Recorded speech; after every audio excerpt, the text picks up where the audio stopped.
I won't lie, when the first Hellfest trailer hit YouTube in mid-July, I too was a bit skeptic of the whole thing. Being an avid Roosterteeth fan myself, my first thought was the same as a number of others within the fandom. Has Roosterteeth been ripped off? However, with a bit of common sense, a tad of movie know-how, and a world of information at my fingertips, talking about my phone, I set out to find the actual facts of the situation. As tedious as it may sound, I think it may be important to go over what a ripoff actually is.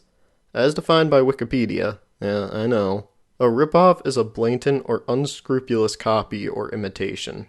Alright, so to put this into normal people terms, for a movie to be a ripoff, it would have to steal several aspects of the plot, characters, and overall setting. While the two films essentially share settings and hold a similar basic concept, their stories do vary. So what is the plot? What makes these two movies so different? I do want to make it clear, this point is a bit rough. I hate horror movies, and if it wasn't for my love of RT and the community surrounding it, I wouldn't have bothered to make this video at all. So this is my rough interpretation of what I've found through trailers and spoiler threads online. From my understanding, the difference stems from villain and the context of the killer. In Bloodfest, our killer is the guy running the show. The whole park goes crazy with undead elements coming after them.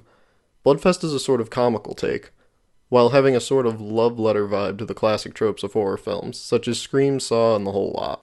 Hellfest falls differently on the spectrum.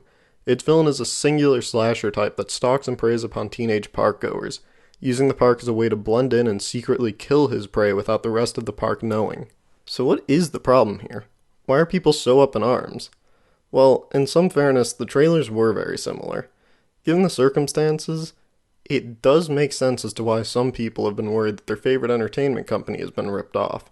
For starters, looking at the trailer releases, the first trailer for Bloodfest was released on Roosterteeth's YouTube channel on March 7th, 2 days before its showing at the SXSW Film Festival on the 9th. With Hellfest's first trailer being released on YouTube on July 7th, over 4 months later, things do seem a tad bit fishy. But this is where a bit of research in the whole Google is your friend comes into play. A quick glance onto Wikipedia will show you that Hellfest went into its filming stage in late February. On top of that, in order for filming to happen on that date, that would mean that the studio would have had to have gone through a few months of pre-production at the very least, writing a script and casting characters so they could actually film the movie. Put this all together, and it makes it seem more than unlikely that the people behind Hellfest watched the first Bloodfest trailer and decided, yeah, let's just make that movie ourselves. Still though, this doesn't exactly mean that they didn't see RT's trailer and take a little more than a few nods from it when making theirs. Another quick point to make here is that Wikipedia actually holds its own set of references for what they've used in order to make the page on the movie, and where they've been getting certain information.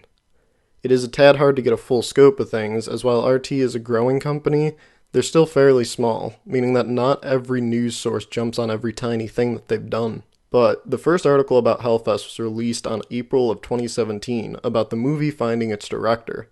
Meanwhile, the first article viewable to the public about Bloodfest came in August of the same year. However, seeing that the Bloodfest article is about casting a lead for this movie, it would be foolish to assume that that meant they started working on it that month, especially since filming actually began August 2nd, or at least as it's stated by IMDb.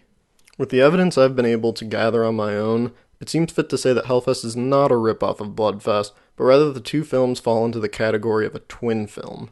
These films, due to a variety of different possible reasons, tend to hold similar concepts, plot devices, and themes, and are a result more of mere coincidence rather than blatant plagiarism.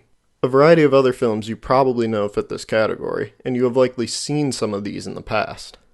I do want to make a quick point as well as to say that despite this seeming somewhat backhanded, I don't want to target people questioning this movie so much as inform them. In the end, we're all just concerned fans who care for this company a little more than we probably should, which means they really must be doing something right. Personally though, rather than keep dragging out this whole rip-off ideology, I feel that we as fans should be praising Bloodfest for what it is and accomplishes, not whether it came first. In the end, a movie is made to be enjoyed, and I'm sure the guys and gals at Roosterteeth would prefer to have us watching and enjoying their film. As just a final aside point before ending here, I have heard in a few comment sections and stuff across YouTube and Reddit that RT had addressed this at some point during RTX. However, I have been unable to find any sort of evidence or proof to this. If anyone has seen or heard this, please feel free to link it in the comments and I'll do my best to keep looking for it on my own time. But the fact that other than that, it doesn't seem like RT is making an official comment, likely means that they themselves are far more concerned with promoting their own movie and don't feel it is an exact copy.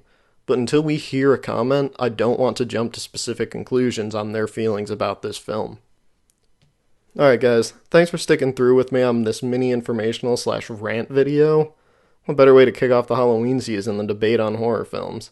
I'm going to be trying to release a few Halloween-themed gaming videos over the course of the month to sort of stick with the theme. Also, it seems that the animated show I've been working on, Powers, may actually be premiering this April, so follow the link if you want to catch it when it premieres.